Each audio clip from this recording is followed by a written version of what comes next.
तो hello friends, welcome to channel. मैं वसीम राजपूत और आज हम पढ़ेंगे व्यवसाय अध्ययन। जो भी 12वीं क्लास वाला है, जो भी बच्चा होगा, जो भी 12वीं क्लास वाला होगा, जो इस साल 12वीं पढ़ रहे हैं और जिसको 12वीं क्लास में पिछले साल जो एग्जाम दिला था उसमें सैप्ली आ गया है, उसके लिए स्पेशली वीडियो बनाया हूँ क्योंकि इसमें मेरे को भी सैप्ली आया हुआ था, इसलिए मैं अपने लिए बनाया वीडियो और अपने एक्सपीरियंस से बता रहा हूँ। तो ये बुक आप देख सकते हो, ये बुक है नवबोध का व्यवसाय अध्ययन। इसे आप खोल कर बैठ जाइए क्योंकि अब आज हम पढ़ेंगे व्यवसाय अध्ययन का जो पार्ट 2 पढ़ेंगे, पार्ट 3 पढ़ेंगे, व्यवसायिक प्रबंध एवं व्यावसायिक वातावरण। और ये पार्ट 2 भी पढ़ेंगे जो कि सबसे मेन इंपॉर्टेंट रहा है, जो मैंने पिछले साल के क्वेश्चन पेपर में आया था और इस साल भी आया हुआ था। उसके बारे में हम कुछ जरूरी चीज़ पढ़ लेंगे, इसे हमें समझना पड़ेगा। एक तो पहली बात, आपको पढ़ने से पहले मैं आपको बतला दूँ, इसको आपको समझना पड़ेगा, एकदम इजीली समझना पड़ेगा, तब जाके आप बिल्कुल लिख सकते हो पेपर में, अपने खुले मन से और खुले दिमाग से लिख सकते हो पेपर में कि हाँ इसका अर्थ ये होता है, इसका अर्थ होता है, कुछ इसका अर्थ फलाना होता है, इसका अर्थ ये होता है। ऐसा आप लिख सकते हो पेपर में, बस आपको इसको क्या करना है, समझने की देरी है। तो अगर आप समझ जाओगे तो कुछ नहीं, बस आपको रटने की भी जरूरत नहीं पड़ेगी। बस रटना क्या होता है, रटना अलग चीज़ होती है और समझना भी अलग चीज़ होती है। अगर आप समझ गए, इसको लाइफ टाइम के लिए अपने दिमाग में बैठा लिए, तो आपको आगे अभी नहीं, आगे जाके भी काम आएगा। ये बुक नहीं है, ये हमारी लाइफ के लिए जीने की एक सबक है। इसे हम सबक समझ सकते हैं जीने का, कि जितने भी उतार चढ़ाव आएंगे, चाहे हम बिजनेस करें, चाहे हम कुछ भी करें, चाहे कितने भी उतार चढ़ाव आएंगे, अप्स एंड डाउन्स आएंगे, तो हम इस बुक के जरिए ही इसे अपने सफलता को पा सकते हैं। बस हमें समझने की देरी है। चलो टाइम वेस्ट नहीं करते हुए मैं आज पढ़ेंगे अपन लोग जो भी इस साल 12वीं गया हुआ है, जिसको भी सैप्ली आया होगा उसके लिए भी जरूरी है, क्योंकि इस साल सैप्ली में जो भी दिला रहा है पेपर, उसमें भी आ सकता है पेपर। तो देख सकते हो आप। यह है प्रबंध के सिद्धांत पढ़ेंगे। पहले तो हम लोग प्रबंध के सिद्धांत से भी, आप मैनेजमेंट जो जानते होंगे, उसमें से भी आया था इस साल पेपर में। उसमें से खास करके ज़्यादा आया था, 1 नंबर 2 नंबर 5-6 नंबर का भी लंबा क्वेश्चन भी आया हुआ था। आप देख सकते हो आप देख सकते हो प्रबंध के सिद्धांत, पेज नंबर 37 से लेकर 58 तक की है ये। क्योंकि ये सबसे बड़ा जो इस बुक में है, सबसे बड़ा यही है कि प्रबंध के सिद्धांत को अगर हम लोग समझ गए तो मतलब पूरा बुक ही समझ आ जाएगी इस बात में। पहले तो मैं आपको ज़्यादा लंबा नहीं बताऊंगा, एकदम शॉर्ट में बताऊंगा, अच्छे से समझाऊंगा ताकि आपको भी समझ में आए और ये वीडियो को मैं आगे भी देख सकूं ताकि मुझे भी समझ में आए, क्योंकि सीखने की कोई उम्र नहीं होती। जैसे अगर बिजनेसमैन भी हो आप, तो आप बिजनेसमैन हो तो आप इसे भी देख सकते हो वीडियो को। तो चलिए फ्रेंड्स, अगर आपके पास बुक होगा तो बुक निकाल सकते हो, वरना कोई दिक्कत नहीं है। तो देखिए फ्रेंड्स, इसमें क्या है, हमें पहले समझना पड़ेगा प्रिंसिपल ऑफ मैनेजमेंट। प्रबंध क्या होता है, प्रबंध के सिद्धांत, प्रिंसिपल ऑफ मैनेजमेंट। इसका इंट्रो करा देता हूं मैं सबसे पहले। प्रबंध का आशय एवं परिभाषा। प्रबंध किसी भी क्षेत्र में व्यवस्थित ढंग से कार्य को संपन्न करने के लिए कुछ नियम, ढंग व परंपराएं होती है। इसका पालन करते हुए कार्य संपन्न करने में काफी सुविधा होती है। जैसे कि हम किसी भी क्षेत्र में कोई काम शुरू कर रहे हैं, जैसे कि किसी भी क्षेत्र में व्यवस्थित ढंग से कार्य संपन्न करने के लिए, जो हम किसी भी क्षेत्र में, मान लो कुछ भी हम कंपनी खड़ी कर रहे हैं, चाहे हम कुछ दुकान खोल रहे हैं, चाहे हम किसी भी क्षेत्र में, चाहे जॉब के क्षेत्र में भी क्यों ना है, जॉब के क्षेत्र में हम किसी कंपनी में जॉब कर रहे हैं या फिर किसी भी छोटी मोटी जगह पे काम कर रहे हैं, उसको हम लोग कुछ नियम से बनाएंगे और ढंग से करेंगे और परंपराओं के अनुसार करेंगे, जो उसके पहले से करते आ रहे हैं, जो पहले के लोग करते आ रहे हैं, और जो पहले के लोग जिसमें करते आ रहे हैं वो लोग सफलता आगे जाकर पा गए हैं सफलता, वो उनकी परंपराएं होती है। बिल्कुल ऐसे ही है। तो इसके लिए कोई भी काम चालू करोगे तो नियम तो बनाना ही पड़ेगा। नियम के बिना नियम के तो कुछ होगा नहीं, क्योंकि नियम बनाना ही पड़ेगा और इसको व्यवस्थित ढंग से तो पूरा करना पड़ेगा हमें। बिल्कुल कोई काम में कुछ भी अनदेखा ये सब कुछ भी उलट पुलट नहीं होना चाहिए। बिल्कुल एकदम व्यवस्थित ढंग से काम करने के लिए प्रबंध को बनाया जाता है। आप समझ सकते हो, इसे लॉन्ग में नहीं समझाते हो, आपको शॉर्ट में ही समझा रहा हूँ मैं। अगर आपको समझ रहे हो तो आप बुक को पढ़ सकते हो। अगर आपके पास बुक नहीं होगा तो कोई बात नहीं, आप मेरे एक ग्रुप, इसमें ग्रुप का भी लिंक जोड़ा हुआ, ग्रुप में ऐड हो सकते हो। इसमें मैं आपको ग्रुप की फोटो कॉपी भेज दूंगा, आप मेरे पर्सनल नंबर में आके फिर इंस्टा में डीएम कर सकते हो। मैं ग्रुप के आपको इस बुक का आपको फोटो भेज दूंगा, खुद खींच कर, आप पढ़ सकते हो एकदम इजीली। तो चलिए फिर इसको आप समझ सकते, इसका तो मैं आपको एकदम शॉर्ट में समझा दिया हूँ, वीडियो कुछ ज़्यादा लंबी हो जाएगी। और इसका जो मेन बेसिक है उसको हम पहले पढ़ लेंगे।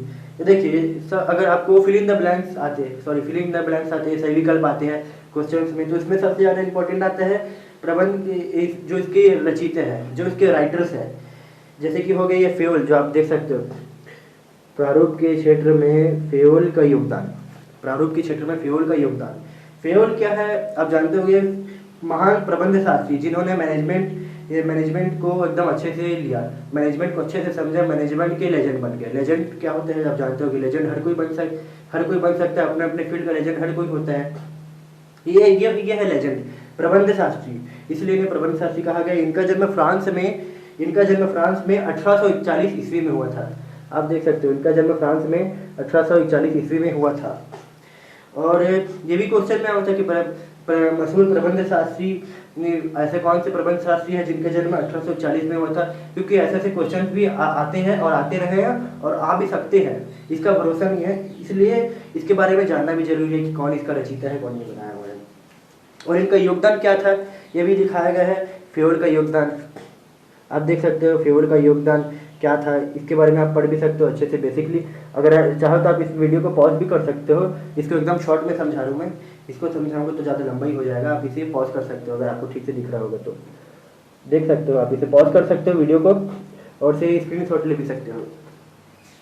तो चलिए ये तो समझा दिए, ये तो हो गया। फ्यूल का योगदान था कि प्रबंध के तत्व एलिमेंट्स, जो प्रबंध के एलिमेंट्स होती है इसके बारे में इन्होंने समझाया है। फ्यूल ने अपनी पुस्तक, जो उनकी पुस्तक थी उसमें केवल 5 तत्वों का 5 कामों की विवेचना की है, जिससे प्रबंध में उन्होंने सफलता पाई है। देखिए ये 5 तत्व थे। पहला तत्व नियोजन था, नियोजन का एक पार्ट भी है। संगठन था, संगठन भी आप पढ़े हुए हैं पिछले साल 11वीं में, और जो 11वीं बच्चे भी पढ़ रहे हैं उनको भी पढ़ सकते हो बुक में, कोई बात नहीं, आप बता देना, उनको भी समझा दूंगा मैं एकदम इजीली अगले वीडियो पे। और इनका था आदेश। देखिए पहला था नियोजन, दूसरा था संगठन, तीसरा था आदेश, चौथा समन्वय, पांचवा और नियंत्रण। ठीक है, इनका प्रबंध का एलिमेंट था जो कि इन्हें लेजेंड बनाया। देख सकते हो आप, नियोजन था, संगठन था, आदेश था, समन्वय था और नियंत्रण था। ठीक है, और दूसरा था प्रशासन शब्द का प्रयोग, यूज ऑफ एडमिनिस्ट्रेशन वर्ड, जो उन्होंने किया प्रशासन शब्द का प्रयोग। ये कैसे किया? फ्यूल ने प्रबंध व प्रशासन में कोई भेद नहीं किया। फ्यूल ने जो प्रबंध था और उसका प्रशासन था उसमें कोई भी भेद नहीं किया। ज्यादातर लोग क्या करते हैं, कंपनी में, कोई भी कंपनी में काम कर रहे हैं उसमें भेद करते कि हाँ यार ये कंपनी ऐसी है, ये कंपनी वैसी है। ज्यादातर ऐसे लोग क्या भेद करते हैं ना, तो इसमें क्या इन्होंने कोई भेद नहीं किया, तभी ये इन्होंने इतनी सक्सेस पाई है और तभी आज इनका नाम इस बुक में छपा हुआ है। आप जान सकते हो, एकदम अच्छे से बता रहा हूँ, ध्यान से समझना मेरी बातों को। और ये क्योंकि ये इंपॉर्टेंट है, ये पेपर में भी आ सकता है और 100% तय नहीं है कि पेपर में आएगा नहीं आएगा, क्योंकि आपको लाइफ में इनकी जो बातें हैं कहीं ना कहीं आपको अच्छी खासी शिक्षा देगी। और देख सकते हो प्रबंध, उनकी किताब में शीर्ष प्रबंध टू मैनेजमेंट व प्रबंध के स्थान पर प्रशासन शब्द का प्रयोग किया गया। प्रशासन क्या होता है? एडमिनिस्ट्रेशन। एडमिनिस्ट्रेशन के बारे में आप सर्च कर सकते हो किसी में भी, अच्छे से बता देंगे। और उनके 14 सिद्धांत भी प्रशासन के सिद्धांत के नाम प्रसिद्ध है। तो फ्रेंड्स हम तीसरा जानेंगे, काम का वर्गीकरण, क्लासिफिकेशन ऑफ वर्क। देखो व्यवसाय में रखी जाने वाली व्यवसाय में की जाने वाली सभी कामों को प्रबंध ने 6 भागों में वर्गीकृत किया है। जो कि व्यवसाय में की जाने वाले काम को प्रबंध में 6 भागों में बांटा गया है। ठीक है, जो कि अब हमें व्यवसाय में काम आ सकते हैं, सबसे इम्पोर्टेंट है, वही 6 भागों को इसमें वर्गीकृत किया गया। जिसमें पहला भाग है टेक्नोलॉजिकल विभाग, तकनीकी विभाग, तकनीकी यानी कि टेक्नोलॉजिकल ऑफिस, जो टेक्नोलॉजी के क्षेत्र में इन्होंने उत्पादन एवं निर्माण संबंधी काम किए हैं टेक्नोलॉजी के क्षेत्र में। ठीक है, और दूसरा है वाणिज्यिक क्षेत्र यानी कि फाइनेंशियल विभाग, जिसमें क्रय विक्रय, लेना देना, लेन देन संबंधी काम किया है। और तीसरा है वित्तीय विभाग यानी कि फाइनेंशियल ऑफिस में भी इन्होंने वित्त प्राप्ति, साधन व उपयोग संबंधी काम किए हैं। वित्त प्राप्ति जो कि फाइनेंस को हम प्राप्त करते हैं उसके साधन व उपयोग संबंधी के काम किए हैं। और चौथा है हिसाब किताब, लेखाकर्म विभाग। लेखाकर्म विभाग ये भी आपको पेपर में आएगा तो आपको आपको समझना पड़ेगा, तब आप एकदम इजीली लिख सकते हैं। इसके टॉपिक को आप रट सकते हो, बाद में आप इसे समझ सकते हो।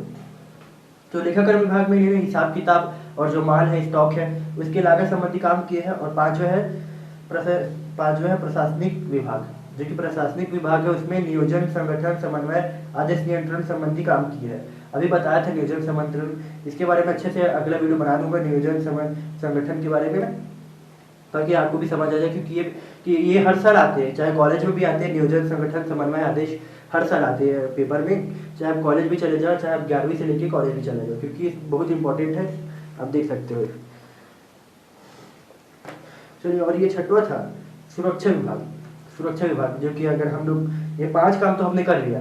अब हमें प्रोटेक्ट कैसे करना है, हमारे पास इनकम तो आ चुका है, हम इतना सब कुछ 5 काम कर रहे हैं, अब हमारे पास इनकम आ गया है, हमें इनकम की सुरक्षा कैसे कर सकते हैं। तो सुरक्षा विभाग में भी इन्होंने अच्छे से काम किया है। सुरक्षा विभाग में संपत्ति माल है, संपत्ति के लिए माल है, स्कंध है,